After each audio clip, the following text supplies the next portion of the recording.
En primer lugar, deseo saludar a todos los miembros del panel y agradecer a LASA por darme la posibilidad de participar en este importante foro académico en tiempos tan difíciles de la pandemia. Mi ponencia lleva por título Imagen, Nación e Identidad Cubana en el Discurso de Hollywood. Pero antes de dar lectura a mi ponencia, deseo explicar algunas cuestiones de índole metodológica,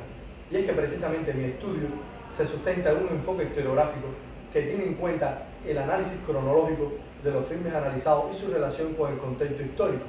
partiendo del periodo de la guerra hispano-cubano-norteamericana, siguiendo el análisis de la producción fílmica de Hollywood en las dos primeras décadas del siglo XX, cuando todavía no existía Hollywood como industria y Cuba no era todavía interés ni atracción cultural para el turismo estadounidense. Para organizar con mayor síntesis y claridad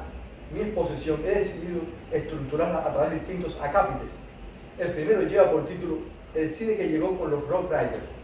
A fines del siglo XIX, cuando la guerra entre Cuba y España se encontraba en su capítulo final, solo faltaba el pretexto para que Estados Unidos interviniera en la isla. Un inesperado hecho histórico catalizó la postergada aspiración, la explosión del acorazado Maine el 15 de febrero de 1898. Los orígenes en la representación de la imagen de Cuba por el cine norteamericano se encuentran vinculados al referido acontecimiento histórico. El cineasta francés Georges Méliès fue la figura encargada de manipular cinematográficamente el hundimiento del Maine. Según Raúl Rodríguez, el Teatro Robert Houdin presentó 4 películas consagradas a la explosión del acorazado Maine. La serie consagrada al Maine llegaba a los 5 minutos de duración y su clima era una vista submarina a través de un acuario donde nadaban peces y flotaban algas. En cambio, para el historiador del cine Romain Gubert, la guerra hispano-norteamericana hizo nacer con rabiosa violencia un género nuevo, el de la propaganda política, que se arrastrará ya por siempre a lo largo de toda la historia del cine. Según la ensayista Rosaliana Boudet, la mayoría de las cintas rodadas por la compañía Edison en Cuba fueron realizadas entre 1897 y 1898, bajo el concepto de la manipulación, es decir, no filmaban in situ porque los rudimentarios y pesados equipos impedían que el camarógrafo se acercara al campo de batalla, así que en su lugar inventaban una puesta en escena. La simulación signó el cine que llegaba con los Rough Riders. La Primera Guerra Imperial suministró el espectáculo y el invento de los hermanos Lumière se afianzó como el medio del nuevo siglo. Configuración del canon exótico. La configuración del canon exótico en relación a Cuba por parte del cine norteamericano se remonta a principios del siglo XX, mucho antes del nacimiento de Hollywood como industria del espectáculo. Durante las 2 primeras décadas del siglo XX se realizaron varios filmes rodados en locaciones reales, reconocidos por sus respectivos valores estéticos y su peculiar manera de representar la imagen e identidad cubana, tales como Un mensaje a García, dirigida por Richard Rivlin en 1916, con la productora Edison, la cual narra uno de los episodios más conocidos de la guerra hispano-cubano-norteamericana, la odisea de Andrés Rowan, encargado de entregar el mensaje del presidente McKinley al general del ejército libertador Calixto García, y The Bright Child, del cineasta John Robertson, restaurado por el Teatro de Stanford y los archivos de film y televisión de la UCLA, es decir, Universidad de Los Ángeles. En la década del 40 se filmó Weekend in Havana, del director Walter Lang, quien desplegó una exitosa carrera en el cine musical estadounidense entre los años 30 y 40 del siglo XX, al servicio de la 20th Century Fox, protagonizada por la actriz brasileña Carmen Miranda y el actor de origen cubano César Romero. Weekend in Havana es la arquetípica cinta de corte musical destinada a promover los lugares emblemáticos que el turismo norteamericano frecuentaba en Cuba, como el Castillo del Morro, el Malecón, el Hotel Nacional, con su célebre Sloppy Joe Bar. No solo Cuba se encontraba de moda, sino el Caribe y el resto de Latinoamérica constituían paraísos exóticos que usualmente los norteamericanos seleccionaban para escapar temporalmente de su realidad. La clave del éxito de Carmen Miranda radica en haberse convertido en un ícono y símbolo de la imagen exótica y estereotipada que Hollywood ha ejercido sobre los latinos, donde la construcción de los cubanos ha formado parte de ese discurso hegemónico, expresado a través de determinados elementos estereotipados, donde ese sugerente sombrero colmado de frutas al estilo caribeño, lo cual refuerza la sensorialidad latina y su peculiar manera de bailar, acompañada de instrumentos musicales cubanos. La imagen sobre Cuba al estilo de Weekend in Havana se ha extendido y reproducido a lo largo del tiempo. Incluso determinados catálogos guías de turismo continúan reproduciendo cánones estereotipados y simplificadores de la cultura y sociedad cubana.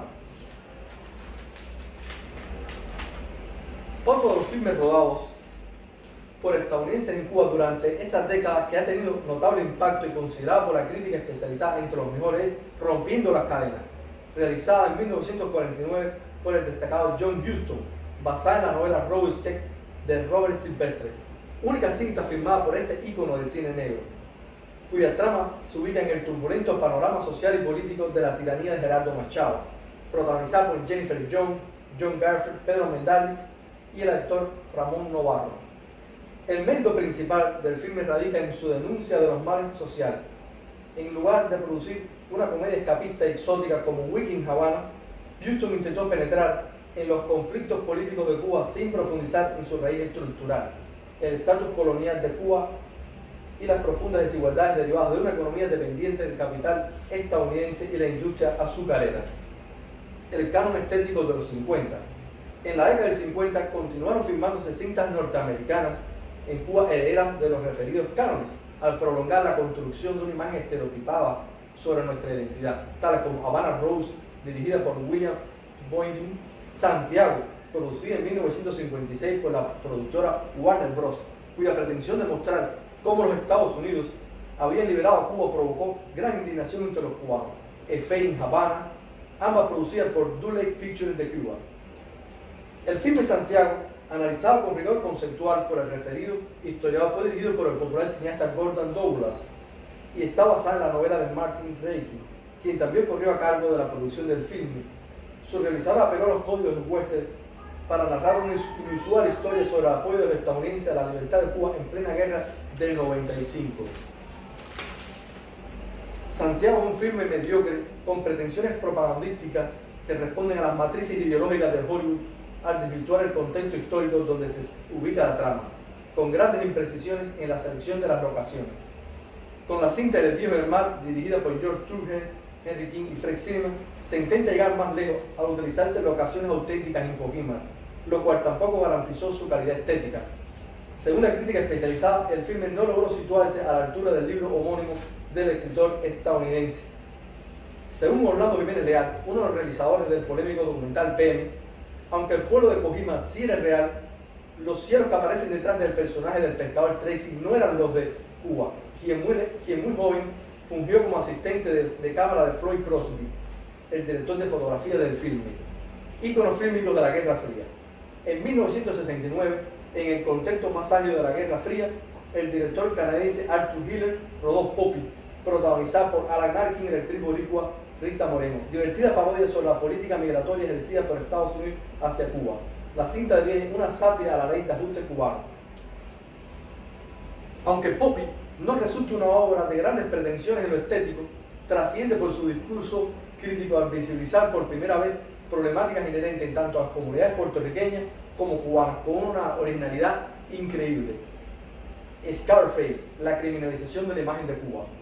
Con Scarface, Brian De Palma, apoyándose en un guión escrito por el cineasta Oliver Stone, ofrece su visión personal sobre los sucesos del éxodo de Mariel en 1980 durante la presidencia de James Carter. Scarface narra la historia del ascenso y declive en el crimen organizado de Tony Montana, uno de los inescrupulosos delincuentes cubanos que emigraron por el puente del Mariel en 1980 en Estados Unidos, quien desplazaría del negocio del tráfico de drogas al resto de sus rivales. Hacer un remake del clásico de Howard Hawks, su personaje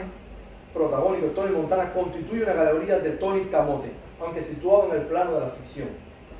Deviene un símbolo de un segmento de los emigrantes cubanos que la prensa estadounidense denunció por su inserción en el crimen organizado y el narcotráfico. Ya en el 2015, el cineasta estadounidense de origen iraní Bogyari rodó en Cuba el filme Papa, en el marco del deshielo entre Cuba y Estados Unidos, gracias a determinadas licencias otorgadas por el Departamento del Tesoro de ese país que permitirían que cineastas estadounidenses pudieran rodar en la isla. En ese contexto se filmaron algunas escenas de la octava parte de Rápido y Furioso, y por supuesto también se rodó un documental que se titula Cuba Libre, rompiendo las cadenas. Pero a modo de conclusión, es necesario destacar que las representaciones sobre Cuba por Hollywood demuestran la fascinación histórica que ha ejercido Hollywood sobre Cuba,